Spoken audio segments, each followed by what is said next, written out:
There's an old saying that the shortest distance between two people isn't a straight line. It's a story. Think about the races you remember. Odds are it's not because of your finishing time.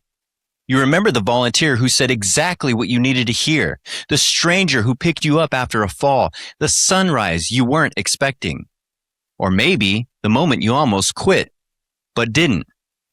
Running has always been about stories. The miles just give them a place to happen. But here's something I've been thinking about. Some stories disappear the moment the finish line comes down. Others somehow outlive the race itself. Now, not because they were the fastest, not because someone stood on a podium, but because someone cared enough to tell them. Today's episode isn't really about running 100 miles. It's about what happens when one person lives a story and another person makes sure the rest of us never forget it. Cue that intro music. Who says you need to fly to reach the top? Keep beating your block till your feet are hot. Get your head out the sand, join the flock. It's okay to run scared, we enjoy the life. Welcome back to the Ostrich Running Podcast. I'm your host, Nick Mraz, and with me, as always, occasionally, sometimes, Jarrett, the Juice Horton. Jarrett, I'm ready. Good to see you. It's nice to see you too, Nick. You're always back for some reason when I have guests. Do you just not like talking to me? Yeah, I appreciate talking to other people. I talk to you so much. You've had enough time, enough time spending in crazy moments with me. Yeah, I know everything you're going to say by now. So what am I about to say right now?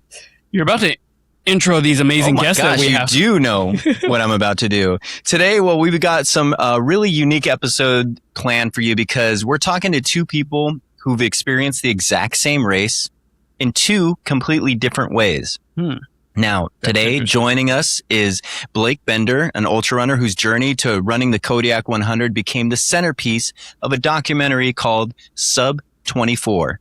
And alongside him, filmmaker, pacer, cousin, family. How do we do it? That's awesome. And director behind that documentary, Ellen Bittner, who had the impossible job of trying to capture what a 100-mile race actually feels like. I mean, that's so true. I couldn't imagine doing that with camera gear. Oh my gosh. Yeah, that's into that. But we're going to talk about Kodiak, building confidence through scary goals, and what it's like to pace somebody you actually care about. You want to ever pace me? Or you don't care enough about me to do that? I pace you at the aid station. And how you turn thousands of moments on a trail into a story to people to connect with. I almost stumbled over that, but that's okay. You got it.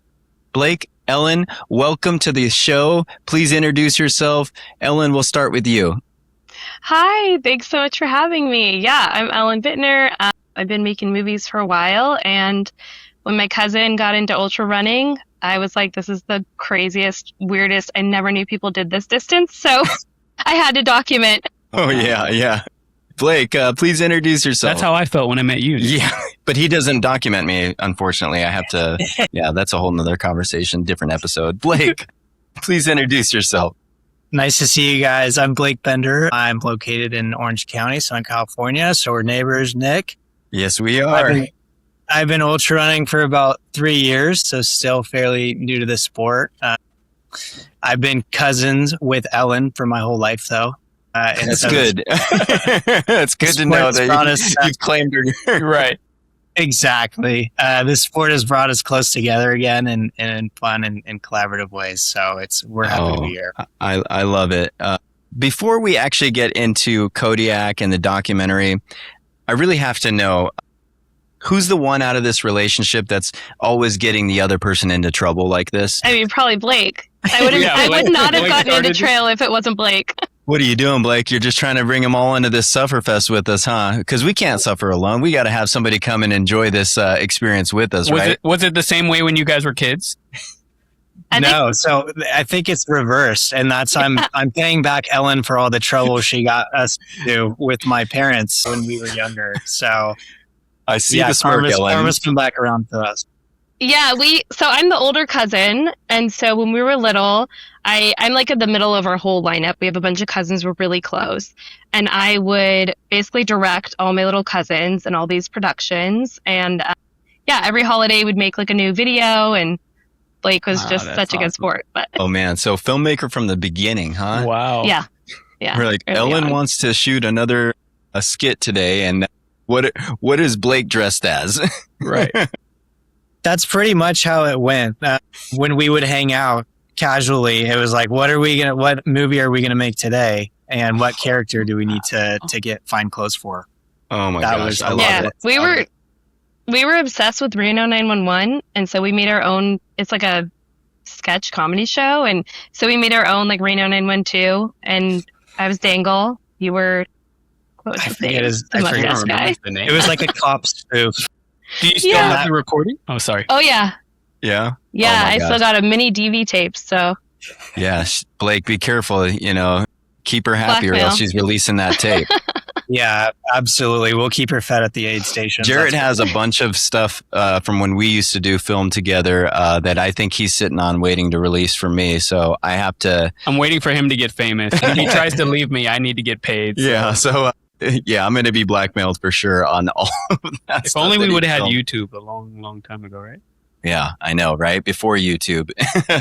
I think the same thing. It's so interesting. We would just show these videos. We'd get together, film something, and by the end of the night, we'd cut it together and show it to the family. But it's oh my gosh, if YouTube existed or if it was a big thing, we would have just been, I guess, super rich already. YouTube. Yeah, exactly. It's crazy. So how would you... each of you describe the other to somebody who has never met the other person. So Blake, how would you describe Ellen to somebody who's never met her? I was hoping you were going to ask her first. Ellen is just a woman of many talents with such a positive attitude about everything she gets involved with, which I think makes her fun to be around, but also a great person to bring along any of these journeys and races that I do. She is quick to fall into new hobbies, and it's just, she keeps adding to her list of accomplishments and things she does in life. And I would say, obviously her biggest trait is a creative, and she loves to tell the stories of others. And so when you have someone who's just such a huge fan with such an immense talent, it really validates you and makes you feel really good as you do challenging things. Well, see, look at you didn't even need to wait to practice. It's better when you just go right off the head. It just comes out way better. Tell that came from the heart. All right, Ellen. So how would you describe Blake to somebody who's never met him? I would say Blake's very ambitious, a world traveler. He's traveled oh my gosh, he goes to so many different countries and places. He's strong. He's seriously so fit and so strong and lifts a ton of weight, but he's also strong mentally. He's got that endurance mindset, and I benefit a lot from, he's not actually an official coach to me, I guess, but I feel I get coached by him. Yeah. So he's just hardworking. He's very kind, very thoughtful, and also silly. We just laugh together. We have a lot of fun together. So I love it. I love it. I love it. Blake, when did your ultra running journey begin? Yeah. When did you start running? Yeah. So I'm not a runner by trade. So, I had run maybe 2 half marathons in my college days, but never seriously trained in running. And then about 3 years ago, so late 2023, I got invited to run another half.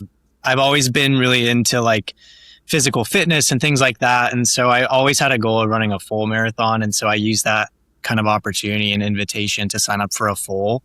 And it was during that kind of training, I knew I needed to take things a bit more seriously. So I started doing research, finding training plans online, and really committing myself to being on a running schedule. And so about 3 years ago, I started running from basically 0 miles. And during the process of building up for the marathon training, just through content search, I found kind of the ultra space, which I didn't know existed at all. And was just immediately hooked. I just related to the mindset, to the outdoors, to the challenge of it all. And so I'm still fairly new in the running journey, but boy, as you guys know, you do one of these races and you learn pretty quick. Yeah, you definitely do. You might be a little surprised because if I'm not mistaken, Blake, did you have a marathon distance under your belt before you did the 100? I did. I had one marathon done. So I ran a marathon in February of the year that I ended up running my first 100 miles. So same year, one marathon distance, and then straight to 100. Yeah, I think I ran a 50K. I ran the Canyons 50K up in Auburn, kind of in between those two. Just like a training run? Sure. For me, it was much harder than a training run, but I knew I needed to practice. But yeah, I had signed up for the 100-mile distance before I ever completed a marathon. Wow. Were you an athlete growing up?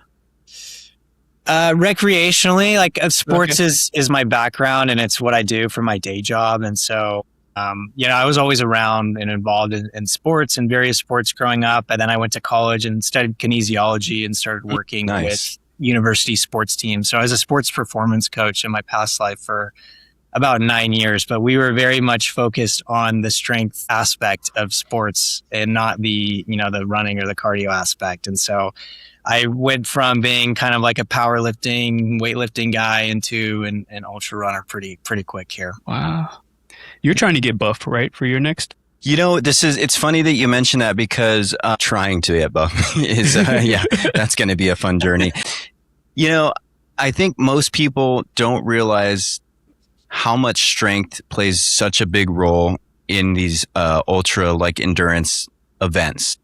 I end up losing a lot of muscle mass during a training block, and I try to like bulk up and keep as much weight on going into a block because I know like it's just the nature of the beast, right?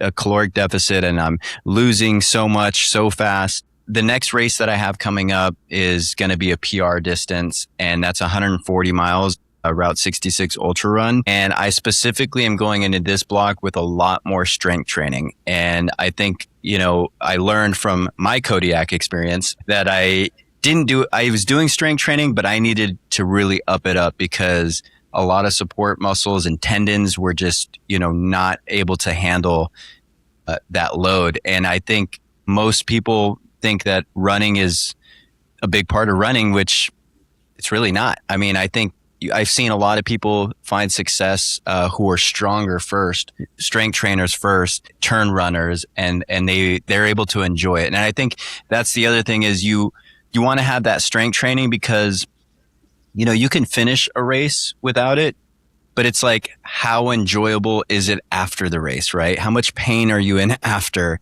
And that really is determined by how much strength that you put in, a lot of strength training. So I think that's cool that you have such a great background in kinesiology. So you guys ran Kodiak at the same time?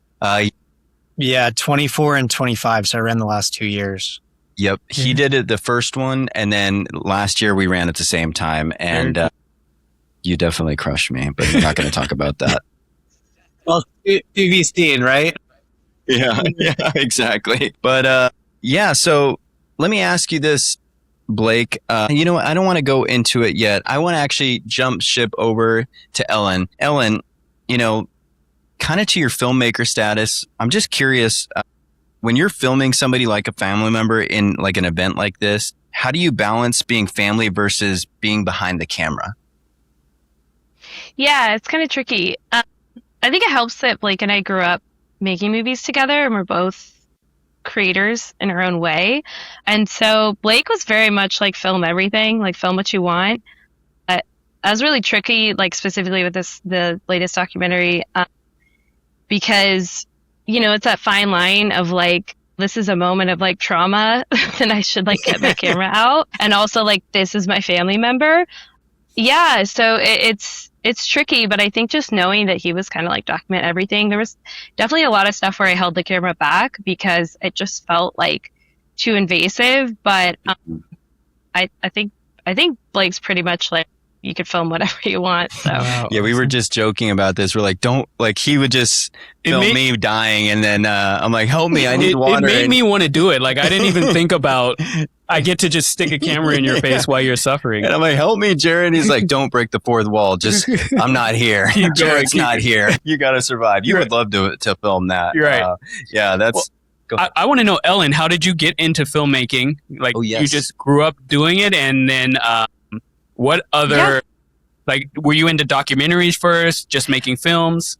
So growing up, I did a lot of like I would just like recreate shows that we saw. I mean, I think it's probably a kid thing. You're kind of just like emulating things that you see.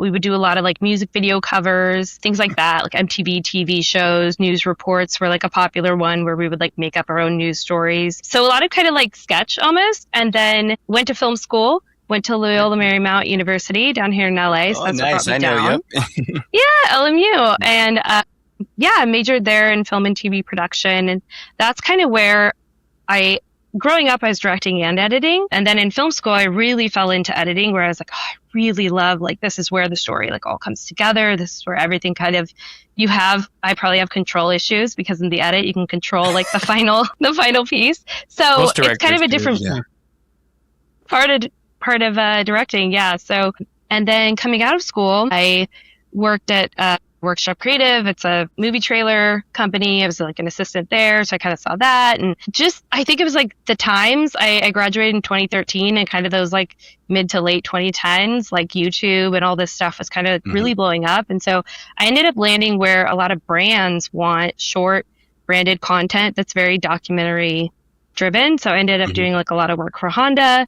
I did player profiles for Valve in like the esports space. So then most recently I worked for Blizzard and doing a lot of their YouTube and social media content. So, and all of that is like unscripted, just kind of capturing doc style. And yeah, so I kind of fell into documentary and unscripted. I think it's what a lot of brands want right now, but it's also like really fun as an editor to like try to mold and craft a story from something that really happened. Yeah, no, I agree. After this episode, we're going to have to talk more about our film journeys. There's a lot that I want to go through, but that's not the purpose of this show. Because we're both filmmakers. So yeah, we're both filmmakers. I would love to do that. I feel like I'm nerding out twice. I get the running aspect and the film aspect of it. So like the perfect guest for you. Did you have a sports background too? Were you always fit? Because I'll tell you what, just running this race alone and just trying to, and I know Blake can understand and empathize with me, is a lot of mental pressure. To add on another aspect of, and let me make sure I'm getting this shot, and this shot, these angles, and I'm also running with them. You say Blake is mentally strong. That takes a lot of mental strength, Ellen, to be able to do that and still, pace somebody. Did you have a sports background leading up to this, or did you go from nothing to pacing? So growing up, I was somewhat sporty. Blake and I were on the same swim team, right, Blake? Or we both swam for the same team. Yeah. So I was sporty growing up, swim, soccer. But in high school, I totally became like the theater kid. So I did theater all through high school. And then in film school, I was the film kid. So it really wasn't until about a year before Blake's first Kodiak, his first 100-miler, I was like, you know what? I've never stayed consistent with being fit. And I'd always been really afraid to get strong as a woman. I was really afraid to lift weights. If you look at the Bender family line, our women are like pretty ripped as well as our men. We're just muscular. And so for the first time, I actually joined a gym that was right by my house where I learned to lift heavy, and I lifted with a barbell for the first time. So I did a lot of weightlifting, and I was like feeling really good and more confident than I'd ever felt. And I was actually like consistent with training 5 days a week for like, I guess that was about a year. And at that point, Blake was getting into running and talking about these ultras. And I was like, well, maybe I'll try running. Like maybe I'll like pick that up a little bit. And so kind of started running, and then going to Blake's first 100-miler where we crewed. This was in 2024. That was really where I was like, this is cool. Because I love hiking. And then I like kind of had this base built. We were talking about it earlier, but like this base of strength that I think for trail was really helpful in like the hills, the descents, like all of that. So yeah, that's kind of how I got into it.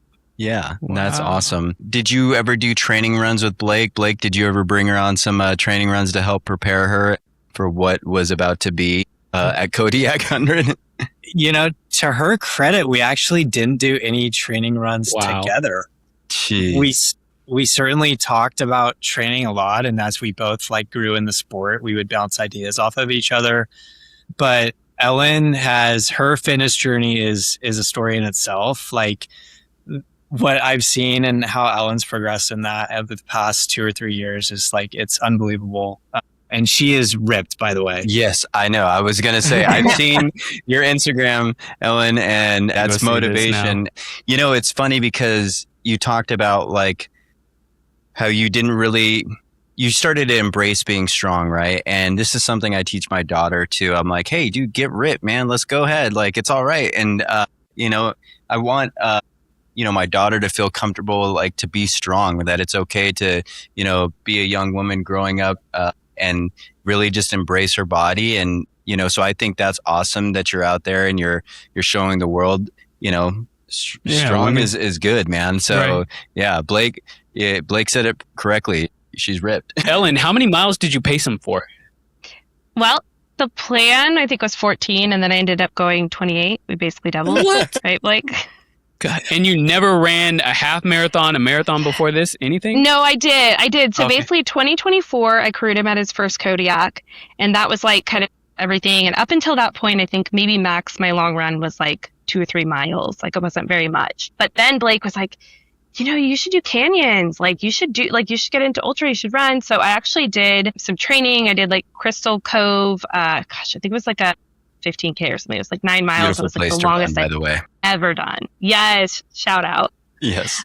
And yeah, so then basically from 2024 leading up to 2025, knowing I would be pacing him, I just kept building, and I did my first 50K at Canyons. So I knew I could kind of do that distance. And then, yeah, I ended up doing like a night run with my husband because I was like, well, I'm going to be pacing Blake overnight. So I better go like figure out what that's like. Yeah. Yeah, but it was probably the second longest distance I'd done up to that point, pacing Blake. This question's for Ellen. Ellen, what was the scariest part leading into the Kodiak where you were going to pace and start the filmmaking process? I know you were probably doing interviews already prior to that, like in getting prepared, but you know, what was the scariest part, your pre-race jitters that, you know, was worrying or weighing heavy on your mind? Just all the pressure, like you guys said, it's like I don't want to mess up his race. Like there's the family element. I think I was more so in the mindset of like I'd also never pace anyone. So I watched like a ton of like documentaries, and Blake and I would like text back and forth about them in the time leading up to pacing him. So like I feel like I kind of like got an idea of like, okay, things that are normal, things that are not, like, you know. But yeah, it was just like, gosh, I hope I pace well. I hope I like also get enough footage that's interesting. And yeah, so Blake, just the pressure. Don't mess it up. Did Ellen pitch this documentary to you, or did you pitch this to her? I think it was just implied, if I'm being honest. Yeah. Just it's our relationship. It's like, if we're gonna go do cool things, let's document it. Let's see what happens from it. Yeah. And just to go back, not only did Ellen pace double the amount we set out, she also had the Sugarloaf climb. And so don't let her sell you short. She had the hardest section of the race by far, and I definitely needed it that year. Yeah. For sure. And for those of you who are listening and aren't familiar with the Kodiak 100 race, or haven't listened to my episode of my recap of that, Sugarloaf is not fun. Sugarloaf is a climb and a half. It is technical. It is no runnable sections. Is that where you hurt your foot? I hurt my foot right before Sugarloaf climb, so I was just in straight ankle pain for that entire climb up. It is usually, depending on how fast you are, you're coming up to that section early morning, you know, midday, and it is just a grind. It feels like it's never ending. So for you to do double the distance in that, Ellen, speaks volumes to your fitness already. Thank you for sharing that. Was it nighttime for you, Blake, when you went up? Well, Ellen did start in the middle of the night. So again, I'm throwing her in just the hardest sections to pace ever, not ever pacing. So like, yeah, throw a headlamp on and we'll just go 14 miles together, whatever that means. Yeah. I was having a lot of issues that race. And so I ended up taking a lot of time at the aid station in that section before. So it ended up being right around sunrise when we were headed up top to Sugarloaf. So she was, per usual, wearing many hats, not only documenting it, pacing me, but also just my confidant getting me through that part of the race. So again, credit to Ellen. Do you have a favorite documentary, Blake, running documentary that comes to mind that you kind of like envisioned this project being, or that, you know, kind of gave you excitement thinking about? I do. And like Ellen, I watch pretty much all of them. I'm sure you do too. I don't like Netflix. I like running documentaries on YouTube. Sally McRae's Tahoe 200 run sticks in my mind probably the most because Sally's local. I love Sally. I have such a soft spot for Sally, but also I love Tahoe, and then just the rawness of that race. So I got chills when you just mentioned the name of it because of just the ending of that. I'm like, oh my gosh, we nerd out. Like when I'm saying, like, just like you, I think the three of us, like my wife can probably look over and I'm laying in bed and on my phone, there's a running documentary. And she's like, oh my God, he's watching people run. But I just love it. Like the beauty of a running documentary and the emotion, like it's so hard to capture all of that because one, both of you guys will agree, even you will agree, like the feelings you feel, like he didn't run, but he was there part of the crew when I did mine. And we just walked away like everybody's changed after a 100-mile race. Everybody, whether you ran, you crewed, you just watched.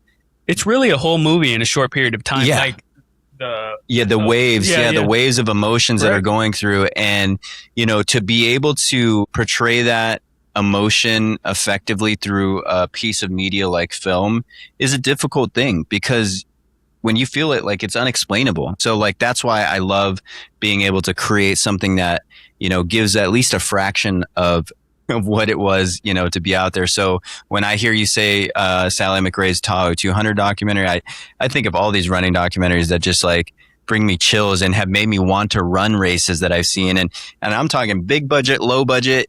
If you're a person with 500 followers on your YouTube, I probably watched your running documentary on Coyote to Moon, 100-mile race. You know, just put some music to it, and I can empathize with it, and I love it. Yeah, go. Ellen, I have to nerd out real quick. What kind of camera equipment did you use? I knew it was coming. Yeah, no, this is great. So I actually just did it all on my iPhone because I had to be nimble and quick. I've since gotten a DJI Osmo Pocket, and it's incredible, and I can't wait to use it. Yep. But yeah, I just was like, I mean, we had to have a cold weather kit too. So we were already carrying so much, and I just went lightweight. And no, that's good. That's smart. Yeah, I just. What did I do? I almost went with the DJI Osmo, but I ended up going the Insta360, the newer version, and I like it. It's not bad. It's pretty cool. You just a lot of editing and reframing. For anybody who's the filmmakers listening to this, we're going to nerd out for a second. It's very cool. I like, you know, I'm learning the different motions because you get a full 360 view. So there's like some really cool camera tricks that you can do, just like, you know, running with that thing. But yeah, you have to send me feedback on the DJI because I almost went that route as well too. But I think it's a lot better now that you're going to have that piece of equipment. It kind of changes, you know, things a lot, but that's very cool. I like that. Blake, you started creating content yourself now, right? A little bit more. Has documenting your own journey changed how you experience races?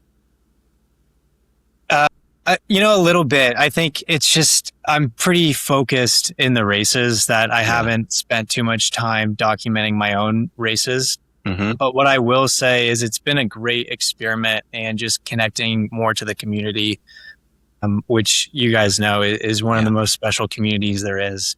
And so for me, you know, I'm out here training usually by myself and putting in all the training. I've always had my phone with me. And so in my mind, I was like, well, at least I can video some things, talk to some people. And if I motivate or inspire one person, then it's worth it. And so it adds a little bit more to my day to day. And by no means am I an expert, you know, and I'm still learning, you know, even just like editing and cutting and putting videos together and what looks cool. And, you know, all these algorithms are their own challenge. To learn like, Ellen enjoys this stuff? So when she puts something together, it looks 100 million times better than when I put something together. But for me, I like to keep it raw. I like to keep it real. And again, my whole goal is to connect more with the community because I think it's so special and I don't want to miss out. Yeah. You know you're a real filmmaker when you love editing. like that part of it. Yeah, yeah, exactly. For sure. Yeah, I look at my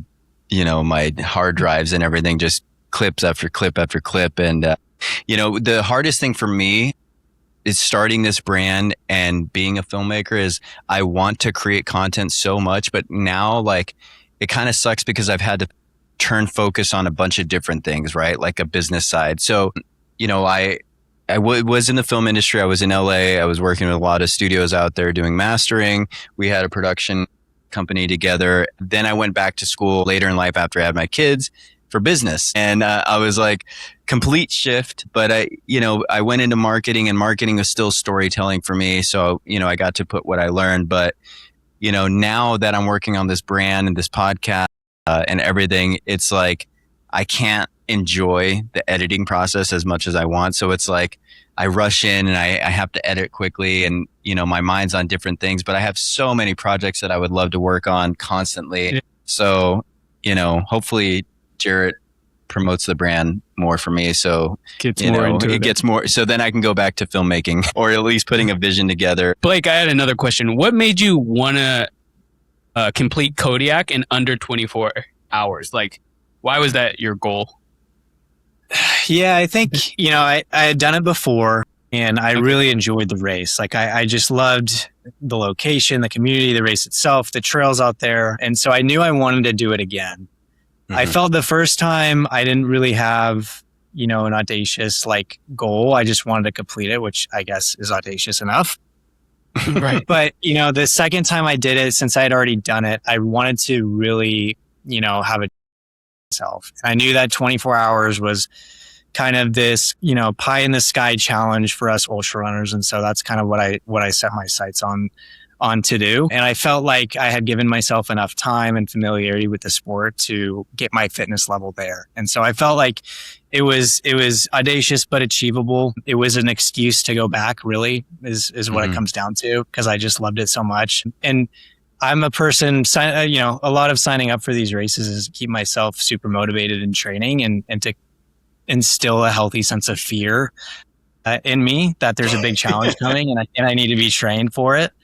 And so there's just, motivational tactics to all these things. But again, I thought it was achievable and something I could work toward. Yeah. Because that's your next goal, right? What's that? Sub 24? Yeah. I can't believe you chose sub 24 at Kodiak 100. What a crazy goal. It's such a hard course. Like, I was trying to do sub 24 my first time doing it. I had DNF'd Javelina 100. I had the flu starting 2024, which was like 100 plus degrees starting that race. And I trained so much. I'm like, well, I got to run it anyway. And I ended up DNFing at the 100K mark. So, which is still crazy. It was still, tough. Yeah. But I wanted that same sub 24 hour goal as well. And I was like, well, I'm not driving to Arizona. I might as well just do this one in the backyard. And I'm looking at the elevation and I'm like, why didn't I just hit sub 24 at Javelina with less elevation? Because it's a whole nother aspect to try and get sub 24 at the Kodiak 100. Right. Elite level. I mean, it's there for a reason, that's a tough thing, but I would love to at some point in my life be able to do a sub 24. That's like, runners, we go through these, can I do a 5-minute mile? Can I do a sub, half marathon, and then a sub 3:30. There's like a standard baseline that says like, you're pretty fit. You're not elite, but you're very, competitive in your space. The sub 24 is that 100-mile kind of standard. It's right. Like, wow, you can do that in under 24 hours. Yeah, we're not doing it in 15 hours, 12 hours like some of these elites are. That's what's crazy to me, right? I mean, you guys were out there at the finish line waiting, I feel like a whole half a day longer than you needed to be, but you see all these people who are finishing at those times. Yeah. They're crazy, man. I'm still amazed you guys finished at all. So yeah, I mean, it's an accomplishment already, like you said, Blake, to even finish that. Ellen, what do you think that people really misunderstand about filming endurance sports? Like, what was challenging for you in that aspect? I think just the practical piece of it, of like, especially when you're in as pacer, like, what's my role here? Because like, you'll see in the documentary, but a lot of the footage where we're out on the trail is just me filming forward on the trail with like our headlights lighting the way, and you can hear like Blake's VO and you can hear him talking, or you can hear the silence. Yeah. There's a lot of silence as well, because it was just kind of figuring out like how to capture that properly. I mean, we want to keep building. So like with each documentary, each instance, like now I have a drone. I'm like a certified drone pilot. Like Heck I just yeah. keep, we want to build and definitely make it. My dream would be to make these like way more cinematic. But yeah, I mean, I guess what I would say is something that people could get wrong is maybe focusing too much on that. I think you can very much like get too focused on having the right camera, the right gear, the right coverage, and just going out there and filming with your iPhone or your Insta360 or whatever you have. And like the story will carry so much more than the equipment ever will. So it's really getting those like story beats. And I think that's what's important. Yeah. And you never really like, we always go into these races, like Blake said, with a goal, a sub 24, right? But man, if any experience or person who's ran multiple ultras, whatever you put on paper, get ready to just throw that thing out, because it's never going to go according to plan. You couldn't have predicted what happened with your ankle, right? Yeah, exactly. Like I never would have. I was just ready to go. I was in the best shape and twisted my ankle before Sugarloaf overnight, and it just compounded. And my God, that was PTSD from that pain. But, I think as like, a documentary filmmaker, I would assume that you can't go into a story like this with some sort of set script or, hey, this is what the arc's going to be. You have to let that thing unfold on its own and then come back later and decide what that's going to be, because we don't know. Right. And no matter what we train for as a runner in life, we don't know what it's going to be. We just have to roll with it as it happens. And, I'm sure I don't want to allude to, spoilers of the documentary. So I want to let people let that unfold on their own when they do get a chance to watch this. I know you guys are close already, but Ellen, did you learn anything different about Blake going through this experience? Like, I know sometimes you guys see like people out there, it gets crazy sometimes, you see somebody in a dark moment. I'm sure you never, when you guys were playing skits as kids, you never seen Blake in some dark moments like that, right? But great question. Yeah. I definitely learned, I think about him, I learned about myself as well. Like in that, I was wanting to be Miss Positive, and that's just who I am. I'm not going to change that to a deep degree. But we talked post-race, and Blake was just like, it's okay to just boss me around a bit. I think I'm intimidated by Blake. And so being out there, I was like supposed to be pacer in charge, but I was also like, I don't know what I'm doing. You're the one who runs 100 miles. Right. And so Blake told me kind of after, don't be afraid to tell me what you think. Like, just because you haven't run 100 miles doesn't mean you don't know what you're talking about. And if I'm low on food or I'm being a baby and you need to tell me to suck it up, do that. So I think that'd be my goal for next time, is maybe to just be a little bit more of a tough assertive, ass, right? Yeah. That's why I don't yell. I don't run with you, because you would be like, sock me in the face. Sock me in the face. I'd be like, okay, this guy's nuts. Ellen, when you listen to other episodes, you'll realize that I have a lot of issues. But Jared's he's going to let you know. But it's so true, though. I think everybody finds something about themselves. There's a reason why Blake brought you on this journey and to pace, because, when we pick a pacer, we're picking somebody that, we're putting our faith in, right? We have the confidence in you. So he brings you there for a reason, right? And, you just have to believe that reason as much as he believes it for you. And, anybody listening, if you choose a pacer, you don't just go choose a pacer, because you're going to spend some hours together, and some dark moments, some sensitive moments, some annoying moments, which I'll ask, what was the most annoying thing that you had to deal with Blake during that run? And maybe he doesn't want to hear it, but he's going to hear it now. Mm-hmm. Oh, the most annoying thing with Blake? Yes. Oh my gosh. I don't know. I wasn't annoyed by him. I'm too You're just too nice. In mom okay, mode. Blake, how about you? Or Blake, what did you learn about her? I was annoying. I bet I was annoying. Out with it, Blake. I mean, some may call it annoying, but I was just going through it. And probably the last thing I wanted to hear was that, oh, it's okay. When it was not okay. And that is, part of these races, right? Is you get to those low moments and recalling like Sally and what comes out of her documentaries is like, let's just call a spade a spade. Like, I suck right now. This sucks right now. And I need to hear some of that. And I don't do a good job of kind of validating the pain that you're in. Right. Totally. And I asked that question because I went through it on my own Kodiak. When I was there at your aid stations, I definitely was like, Nick, you don't look so good. I was terrible. Nick, I need that, Jarrett. I need that. Are you gonna really run another 40 miles right now on some ramen?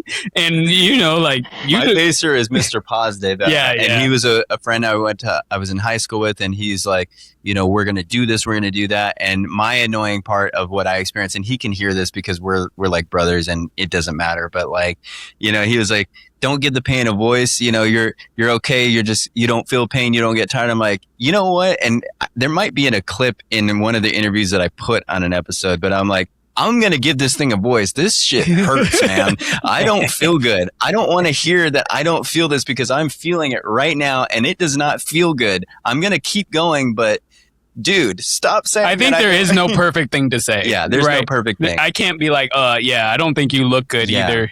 And you're going to have moments like these emotional swings, right? Like things that you'll probably look back and laugh. And that's the beautiful thing about being on a journey like this. And it's so cool that you got to share it with somebody that you've shared history with, that you guys, you asked her for a reason, Blake. And, I think it's awesome. I think it's, I can't wait till the documentary is released. And this is actually going to be released as this is recording tomorrow, correct? Yeah. Coming out on Friday, the July 10th. So yes. Oh my god. It'll be out on YouTube. And this is how good I'm going to be at producing this episode. We're going to release this on the same day that episode releases. We're going to go quickly, straight from here, straight to editing and put this thing together because I want this episode. So if you're listening to this live, head straight over to YouTube after this and watch this documentary. This is what we're talking about. It's like the pre-party for this documentary. This is awesome. So I can't Thanks, wait. Nick. It's going to be great. Was it hard reliving everything during the edits? And gosh, yeah, I'm sure. It was crazy for me to revisit. I mean, talking about, I want Blake to speak to it too, but like you guys said, kind of no spoilers ish, but the goal going in was sub 24. So that's what, as a filmmaker, I thought I was documenting. Great. We're going to see this. Turned out to be something else. And then I actually left the footage from October until I revisited it in May. And that's kind of when I started working on post and I figured out what the story was. So, but yeah, Blake, seeing it, what did you think? I forgot a lot of kind of what happened. I mean, you get so caught up in your head about the races and you're trying to go through and you're a bit delusional and you're nourished and these kind of things that you forget a lot of what Ellen captures in raw moments. And I look back and I was just like, wow, I was doing worse than I thought, which was interesting to see because mentally I think, you callous some things and you continue to have hope and belief and the low points are the low points. So for me, reliving some of the audio she got of me, I don't remember, but there's just some points on the trail of us having a back and forth conversation about life and about the beauty of it and just some really raw emotional moments that I thought she does a great job capturing. And probably the thing I'm most excited about is I think Ellen really captures the emotional roller coaster of 100 Mile. And I think that's what's really come out of the story that she's telling and what she found in the footage was it's great to have goals and it's great to have challenges and be an athlete. But at the end of the day, these races are more about emotion and relationship to many things. And that's what Ellen does a great job of telling. Oh, I love it. It's crazy how these races really relate to life. Yeah. How you can take so much away and I think David Goggins said it perfectly on that that last Moab where you live 30 years in in 100 miles. And, if that explains what 240 miles, the amount of life you live in that distance is crazy. And I think the same goes for 100 miles. Blake, when you don't remember some of those moments, that's called emotional damage. So don't worry about it. We're all here. We all have a little trauma that, we ensue from those blackout moments. So it's okay. You get to have a documentary to revisit that every time you need to be reminded. Yeah. When I need a little ping on the PTSD, I know where to go. Exactly. Yep. So this is for both of you. Ellen, I'll ask you first. Is there a single moment from Kodiak that you'll remember forever? Maybe, completely different for a different reason than Blake does? Yeah, I'll always remember. Too freaking emotional. I'll always remember just hiking under the stars with him. It's crazy in the middle of the night, like being out there with my cousin. I just thought it's the coolest experience. So surreal. You'd like look back, and Blake was like at one point, like, look back, Elle, like you'd see all these headlamps. You just see these like headlamps on the ridgeline. And I mean, I remember laying down on the ground looking up at the stars with him when he was having a bad moment, taking a dirt nap, and just being like talking to him and being like, especially that family piece, just being like, this is crazy that I get to do this with my cousin. It's like such a cool experience. So, oh my gosh, I love it. How about you, Blake? Yeah, maybe to add a little context and something that we haven't told you, our grandfather passed away in 2023. And this was about the same time that we kind of started the ultra journey. And it was kind of one of the catalysts for it because the family really got close and got together and just wanted to spend more time with each other because he was such an important person to us and in our family.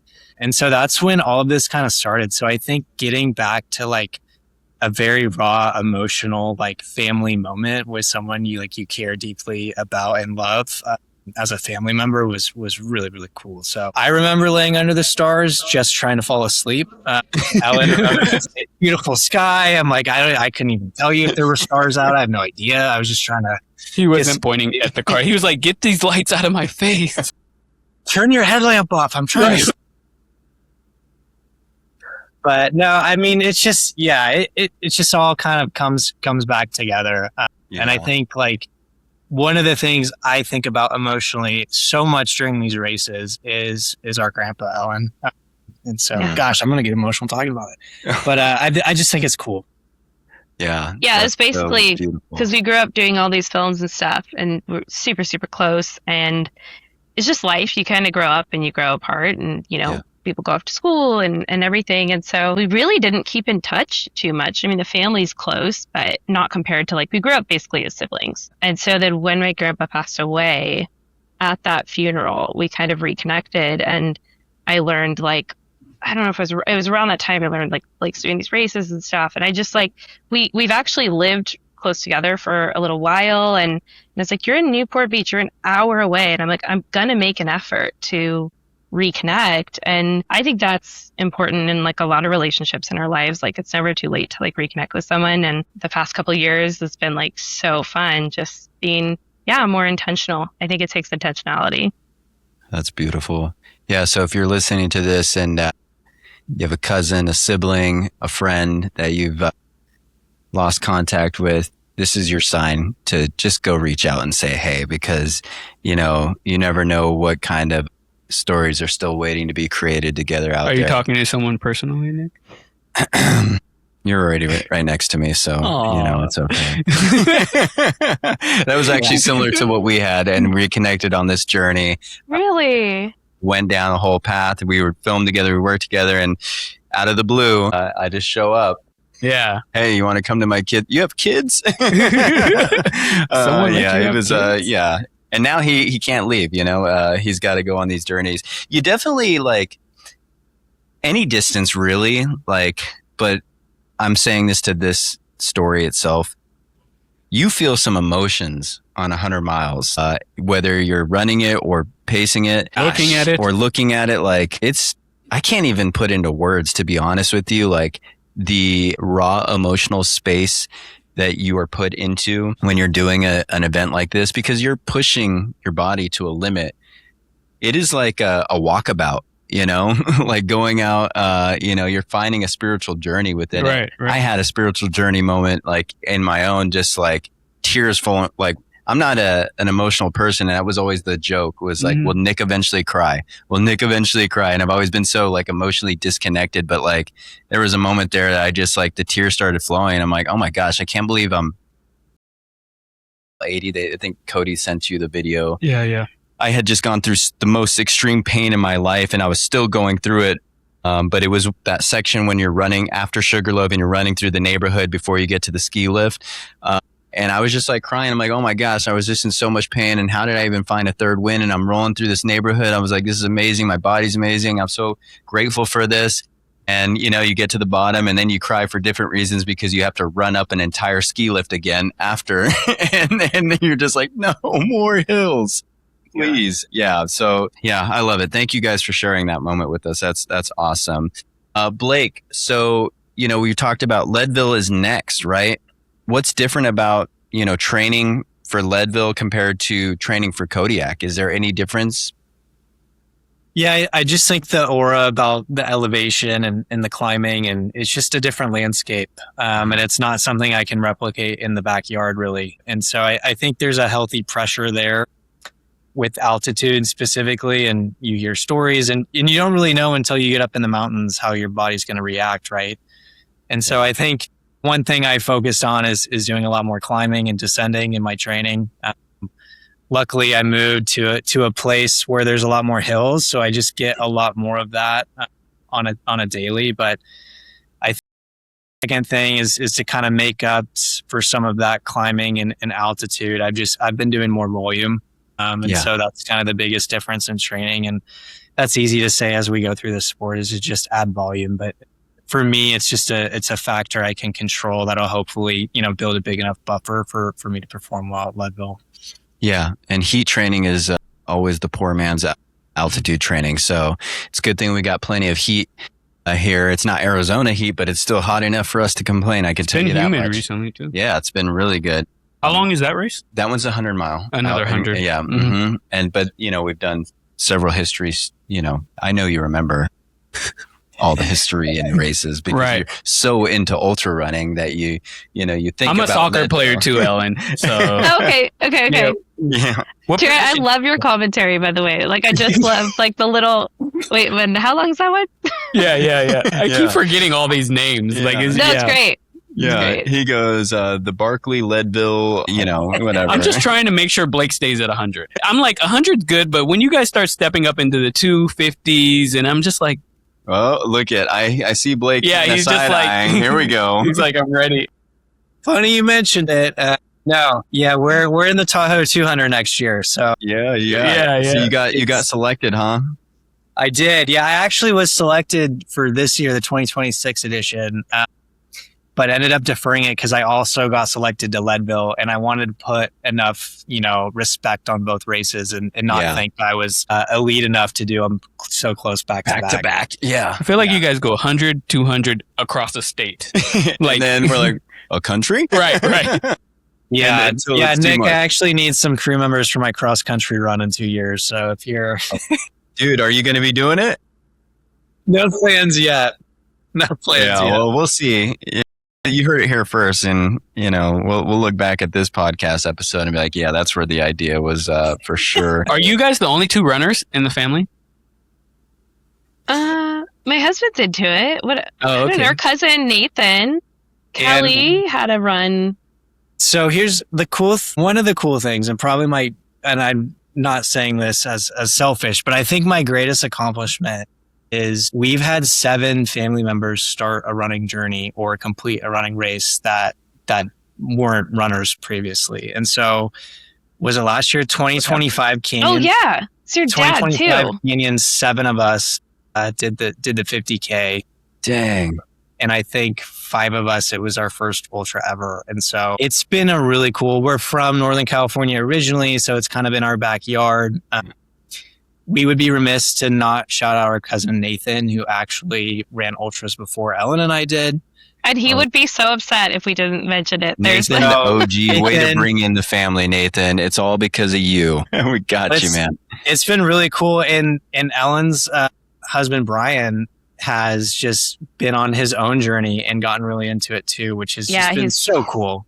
Yeah. He's really gotten into it, and for his mental health, it's been huge. So huge for the mental health. It's contagious. Yeah, that's like all my traumas The only thing that beats him out of my head are 100-mile runs, long training runs, and lets me sleep at night. But it is true. It's like you push your body to, challenges that you didn't expect you could complete. And once you find out you can, you ask yourself, well, what else, right? What else can I do? And I think that's why it's so awesome, when, people like you share your journeys. Ellen, you create a piece of art that somebody can watch and think, could I do that? And I think that's what we got out of when we watch running documentaries, especially the first time I'd seen 100-mile distance on a documentary. I was like, how is that even possible? And it all starts with the question, how can I, and as you get through these like different goals, you start asking yourself the same questions. And, even watching you, you get jealous. It's just like, wow, he finished 100. Wait a minute. Can I finish 100? Yeah. And I think that's what it's all about. And I quickly go, no. We're still trying to get him. Joking. He's got to go run another half marathon. And I'm trying to get him to run a marathon now. He's done the half marathon. That's his fame. And he's not going to be able to just sit on that story forever. It's a good claim to fame. It's a good claim to fame. Yeah, it is. Okay. It is a great claim to fame. But see, I'm the subaltern girl. Without training, I'll take the motivation on my run. I told him, he said how terrible it was after. I was like, now imagine if you actually trained for it, like how enjoyable it would be. You didn't train, Jarrett. No, I just went out and did it. My uncle did it, and I was like, I'll do it. Yeah, it wasn't good. Yeah, next step. Yeah, you'll like it a lot more. Next step, just go straight for the 100 mile. Oh my gosh. Ellen, do you plan on doing a documentary for Leadville as well? Yeah. I have my application in for the media team, so I should get media access. Oh yeah.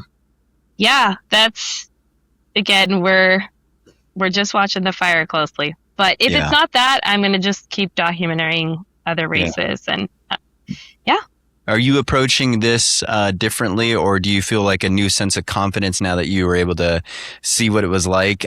Is there anything different that you plan on doing?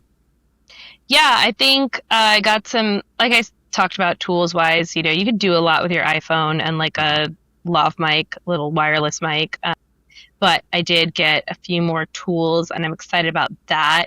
I had to become a licensed drone pilot to be able to use my drone in Leadville. So that's how that all started. It's just like, well, I guess I'm doing this. That's so cool. Yeah. So I'm hoping to get some drone footage, and that little Osmo Pocket I've been practicing it on runs, but it's got a little gimbal in there. So it's really great, beautiful footage, and you can shoot it log for all my nerds and do some really cool stuff with color. So, but at night, I think it's still going to be a lot of like headlamps, and I'm not going to carry a cinematic camera with me, so I'm going to make Jarrett carry a light. Actually, if he's going to come carry the light, or I'm going to make you carry this big one and a battery pack. You know what was so cool? I don't know if you guys followed David Roche and his, director Cody. You watch that guy run with him is insane. It's wild, man. I instant messaged him because I DM'd him and I was like, dude, I just watched that video of you with Megan. I was like, did you do that whole loop? And she's like climbing. And I'm like, wait, so he's keeping up with David Roche. So like, and he's like, yeah, I run. It just makes you got to be that much better. Okay. So Ellen, if somebody watches both of the films, even though Leadville is still in holding pattern right now. But if they watch these films years from now, what do you hope that they learn about Blake beyond running? What do I hope they learn about Blake? I think I just hope they see his determination, the fact that missing a goal or setting a goal, it really doesn't matter. It's all about just creating goals. I think creating goals is so important, and having those goals is so important in motivation and staying committed. And so I hope they just, see his dedication and his ability to kind of let things roll off his back. He's so good about that. I've called him, I did something, I thought I was injured a couple weeks before one of my races, and he was just just back off, just let it be. And, he's just a very big picture guy. I think he can recognize what matters in the big picture and not get so hung up or thrown by something in the moment, which is very important for ultra. Yeah. And Blake, I know Ellen is in this other documentary, even though she's, directing it and filming, but she's in there. What do you hope that people see about her? Yeah, I hope people find like the relationship aspect to whatever they're doing and whatever goal they have. I think like, especially in the fitness space, people set goals and it's all like very individual, but I hope they find like with Ellen that it truly takes like some huge fans and some support. And Ellen is by far like my number one fan when it comes to this journey. Sorry, Mom. I was going to say your mom. Got a lot of competition. And so I hope what people take away and realize about Ellen is like the amount of support that's required and the amount of intention and effort that she puts into just like being there for me during this. And I hope from that people realize like whatever goal you have in life, like you can't do it alone. And it's really important to bring people along with you. And if you look around, there's probably a lot of people that want to go on some of these journeys with you. Yeah, Nick. I'm a terrible friend, but I'm trying to get him to, I hope you talk about me like that when I'm not here. Well, come film me. Jared, we should, Nick, when you're doing something, the Route 66, that's not local though, huh? That's like... It's in Arizona. Okay, when you're doing something local, I want to come hang out with Jared and we'll film stuff and I don't know. God. Hey! If you want. There we go, Ellen. That would be awesome. So yes. I would love it. She is making it more fun. Yes. I'm all for it. Yep. Preach. Amen. All this stuff. She's gonna get me. She's gonna get him there. And next thing you know, I'm running like a 50, keeping up with you. And then... Nick, wait. Nick, wait. Oh my gosh, that would be so awesome. I would love that. Yes, we needed. I am drone certified too, so yeah. Yep. So we got. Oh my gosh, I had to do it. We have so much to talk about. Yeah, we gotta hang out. He's got a little side hustle too. He's still out there filming. Quite often, but not anything as exciting as running 100 miles through the dark. And did you have a couple questions before we wrap this up? Any last? Well, Ellen, what other projects have you worked on? I just have to nerd out. Like, are you working on any other documentaries or? Well, one of my favorite projects to this day is like a law-informed documentary I did back in 2017. It was sponsored by Honda, but it was about one of their alternative high schools in Colorado called Eagle Rock. And basically they pull in kids from across the U.S. It's a high school, and their orientation is like a 29-day backpacking trip in the wilderness. And so that was like one of the first feature documentaries I ever worked on. And it was just such a cool experience because it's like a coming-of-age story. It's the outdoors. The messaging is all about how the outdoors can shape you and change you. And I think that's so true of Ultra is like, you kind of mentioned it earlier, Jared, but like there's so much about life that's like influenced by your experience of like exercise or sports or being outdoors. And so. Oh, that's awesome. Nice. What was it called? I'm sorry. Oh, All Who Dare. Yeah, All it's on Dare. Amazon. Okay, very cool, very cool. Cool doc. So where can people find you, social media handles, and where they can find the documentary, which I will also be linking in the show notes to make sure that you guys can easily access this. But just in case somebody doesn't want to click a link that's so easy, where can they find you on social media? Yeah, I'm at Ellen Bittner on YouTube and on Instagram, and it'll be on our YouTube. Nice. Yeah. And Blake? At Blake T. Bender on Instagram, and then I have a running and training Instagram called at Iron Miles Co. Very nice. Man, thank you guys so much. I think this should be one of many interviews that we have. Ellen, I think we're going to be able to do some projects later. I already foresee it in our future. It's so fun. This will be a lot of fun.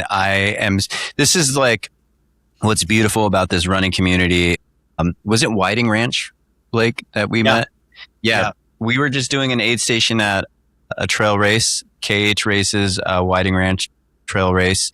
And, we've just opened this kind of relationship and this dialogue between each other. And here we are a little bit later, talking and sharing each other's stories and hopefully having a more meaningful connection even further down the road. But this is what's great about this sport, about this community. And I hope that everybody who's considering doing any type of distance or just getting into running, this is what it's all about.